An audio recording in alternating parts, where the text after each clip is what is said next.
Et Laura Pouget nous a rejoint car l'Europe prépare l'envoi des troupes. Bonjour Laura.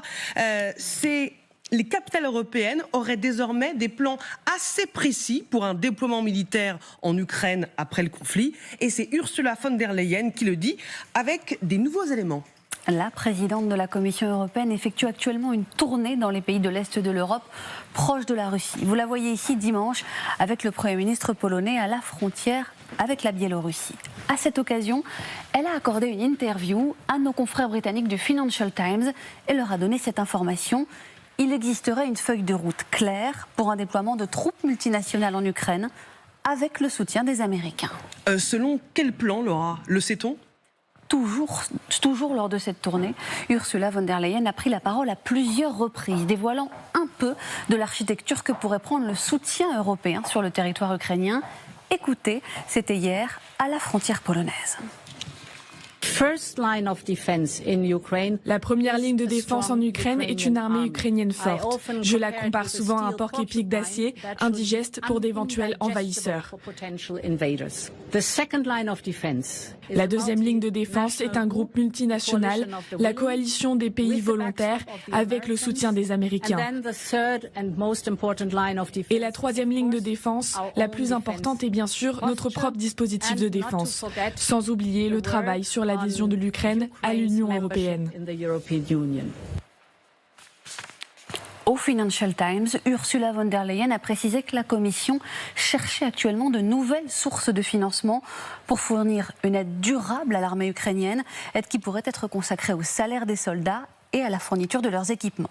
Voilà pour la première ligne. Et pour la deuxième ligne, Laura, quelles troupes européennes? C'est encore et toujours la question, Marie-Aline, sur laquelle nous avons le moins d'informations. Ce que l'on sait, c'est que ces troupes seraient dirigées par la France et le Royaume-Uni, les deux pays à l'origine de cette coalition des volontaires. Côté chiffres, le Financial Times évoque des dizaines de milliers de militaires sous commandement européen. Selon Politico, les autorités envisageraient un effectif compris entre 4 000 et 60 000 soldats. Sachant que le Royaume-Uni et la France ne pourraient envoyer chacun qu'environ 5 000 hommes, les garanties de sécurité visiblement promises par les Américains convaincront-elles d'autres pays de se joindre? Il s'agit pour l'instant d'une question sans réponse. Jeudi matin vient d'être confirmée la tenue d'une réunion de la coalition des volontaires depuis Paris et le Palais de l'Élysée. Elle sera coprésidée par le président français et le Premier ministre anglais en présence de Volodymyr Zelensky. Elle se fixe pour objectif de discuter de ces garanties de sécurité pour l'Ukraine. Merci beaucoup Laura Pouget pour ces précisions et pour comprendre précisément ce qui se joue. Le colonel Pierre de Jong est de retour, on en est très heureux, consultant militaire pour LCI. Magali Barthès, bonjour, éditorialiste international pour LCI. Xavier de Giacomoni, bonjour, ravi de vous retrouver dans LCI Direct, grand reporter et également spécialiste des questions internationales. Colonel, est-ce que ce plan a du sens? 4 000 à 60 000 hommes, en sachant que pour l'instant, il n'y a que la France et le Royaume-Uni qui se sont engagés à envoyer des hommes. Pour l'instant, on ne prend pas beaucoup de risques, hein. Oui. Entre 0 et l'infini. Donc on en est à peu près là. Là pour l'instant, on n'a pas beaucoup avancé. Ceci étant dit, ce qui est très important, c'est on va vers une espèce de construction de quelque chose. Depuis quelques semaines, on sent que ça s'est construit, ça s'est durci, et on va y aller d'une façon ou d'une autre. Alors, on verra les conditions, on verra ce qui va se passer, mais on voit qu'aujourd'hui, il y a même une réflexion autour du fait de mettre en place des hommes, un système militaire en Ukraine au-delà ou sans l'accord de Poutine. C'est un sacré revirement, premier point. Deuxième point, sur la capacité. Vous avez fait un modèle à 5000 hommes, ça me paraît pas beaucoup, honnêtement. 5000 hommes, c'est le modèle Barkhane, c'est le modèle, c'est une brigade, pour faire court. On peut supposer que l'armée française est capable de mettre le double. C'est-à-dire 10 000 hommes. Pourquoi 10 000 hommes? Ça fait une brigade et demie, des renforcements, un commandement, il y aura des aviateurs, il y aura de la marine, il y aura, vous voyez, 10, 12, 15 000 hommes. D'autant que qui va commander ce truc-là? C'est pas l'Union européenne. L'Union européenne n'a pas de système de commandement. Donc en fait, c'est celui qui donne le plus de troupes qui va commander. Donc il va y avoir une espèce de pas de compétition, en tout cas de mise à plat des effectifs qu'on va envoyer sur le terrain. Et on est en compétition directement avec les Anglais. Les Anglais ont clairement l'intention de le faire. Rappelons-nous. Un leadership franco-britannique ne serait pas possible. Oui, mais il y a toujours un chef. Il n'y a pas 50 chefs. Il y a un chef et un sous-chef. Là, il y aura un chef, on va imaginer français, et il y aura un sous-chef qui sera anglais. Bien évidemment, ce que je veux dire, c'est qu'il y aura un état-major interarmé, international. Mais encore une fois, le leadership du système, on ne peut pas changer de chef tous les matins. C'est pas possible. Donc, une fois que le chef sera désigné, et à mon avis, c'est la France, pour des raisons liées au nucléaire, liées à sa capacité, liées à toute une série de choses, à son histoire, etc. Je pense qu'on peut le faire. Ceci étant dit, 10 000 hommes plus 10 000 Britanniques, ça fait que 20 000. Vous faites quoi avec 20 000 hommes face à une frontière qui fait 1000 km? Il va falloir surveiller tout ça. Mais ils ne sont pas censés être vraiment près Non, de la mais frontière. d'accord. Mais enfin, en plus, il y aura une armée de l'air qui va gérer toute la partie contrôle du monde aérien. Et puis, il y aura une partie maritime, en mer Baltique et bien évidemment en mer Noire. Donc, encore une fois, je ne connais pas le dispositif. Aujourd'hui, les états-majors en parlent. Ils sont connectés les uns avec les autres. Les 27 communiquent entre eux. Il y a des réunions extrêmement précises, extrêmement lourdes sur le sujet. Les ministres des armées se rencontrent régulièrement. Et il y a une volonté politique. Donc on voit bien que le système s'enclenche.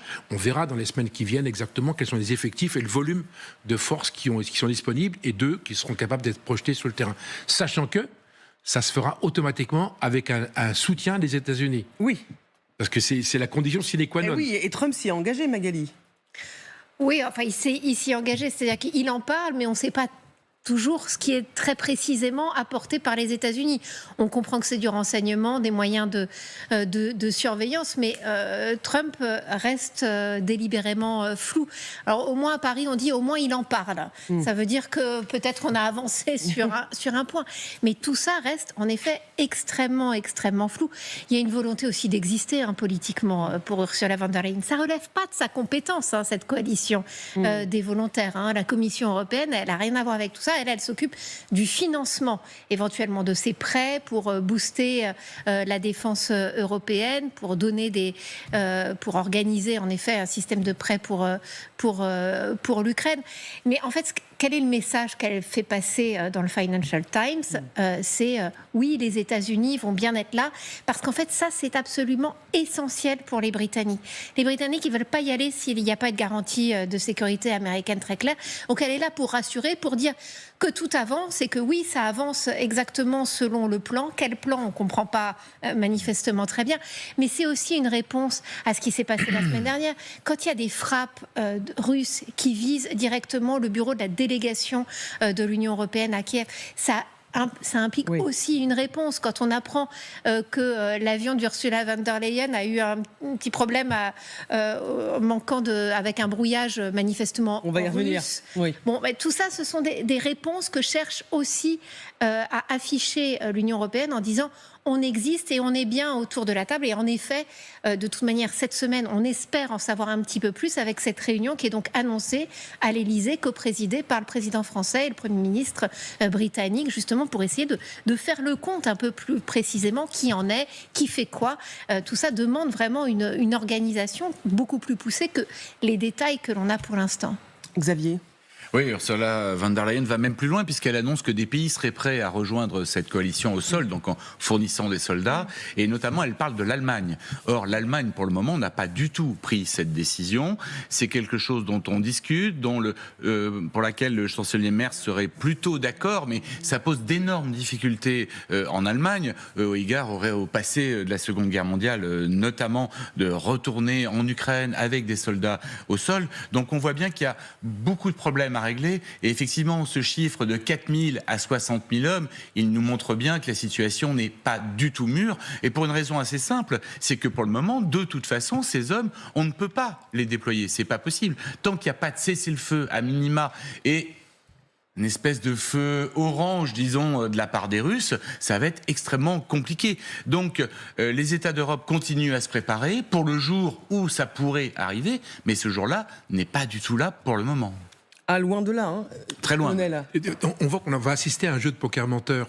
Jusqu'à présent, Poutine impressionnait l'Europe et on disait, mais pas possible, on va déclencher un conflit, etc. Et en fin de compte, aujourd'hui, dans les états-majors, la question est, mais est-ce que vraiment il est aussi impressionnant que ça? Parce qu'en fait, on voit bien que l'offensive russe en Ukraine, elle n'est pas très performante. Il y a d'énormes moyens, il y a beaucoup d'hommes, etc. Mais encore une fois, on voit qu'il avance petit à petit. Il n'est pas sur un modèle extrêmement offensif. Et j'imagine que dans les états-majors, il y a peut-être un coup à jouer. Alors, une fois, je dis point de suspension avec des parenthèses et avec tout ce qu'on voudra. Il y a un coup à jouer probablement et ça rentre progressivement dans l'état d'esprit des états-majors européens en disant on va arrêter de se faire blackbouler toutes les 30 secondes, de se faire humilier, etc., etc. On va faire quelque chose qui va aider effectivement l'Ukraine. Parce que c'est bien d'aider l'Ukraine à partir de la Roumanie et à partir de l'Estonie avec 2 belles missions Lynx et Aigle. Mais en soi, ça protège que la Roumanie et que l'Estonie. On voit qu'il faut développer quelque chose. Là, est-ce que politiquement on peut ou on peut pas? En France, c'est compliqué parce qu'on voit que la situation politique, vous venez de l'évoquer un instant dans le plateau précédent, c'est compliqué. La France, aujourd'hui, elle projette une image qui est pas tout à fait celle qu'on attend d'un pays qui peut rentrer dans un conflit d'une façon ou d'une autre.